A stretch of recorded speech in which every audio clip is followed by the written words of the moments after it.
एका कारने तब्बल 3 पलट्या घेतल्या, घरच्या पडवीवर जाऊन आदळले। पण पुढे जे काही घडलं ते पाहून तुम्ही देखील म्हणाल, काळ आला होता पण वेळ नव्हती। नेमकी घटना काय घडली मंडळी, तेच आज आपण या व्हिडिओच्या मार्फत जाणून घेणार आहोत। नमस्कार मंडळी, मी उत्तम ठाकरे आणि तुम्ही पाहत आहेत आपला विषय। शुक्रवारी दुपारी आळेफाटा बायपास या ठिकाणी एक कारचा भीषण अपघात झाला। पुण्याच्या दिशेने जाणाऱ्या भरधाव कारवरील चालकाचं नियंत्रण सुटलं आणि कार चक्क रस्त्याजवळील एका घराच्या पडवीवर जाऊन आदळली। अपघाताचा आवाज इतका मोठा होता की त्या ठिकाणी तात्काळ तिथले स्थानिक लोक जमा झाले आणि कारमधील जे व्यक्ती होते त्यांना बाहेर काढले।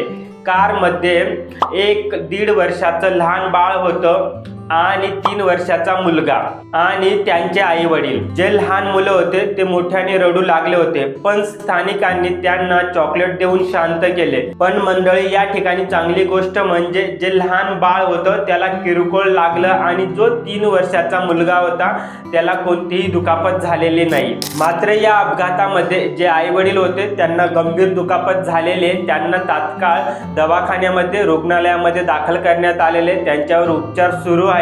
सुदैवाने मोठी जीवितहानी टळलेली, अपघातामध्ये जे लहान मुलं होते ते सुखरूप आहेत। आपण असं म्हणू शकतो मंडळी, देव तारी त्याला कोण मारी, वेळ आली होती पण काळ नव्हता।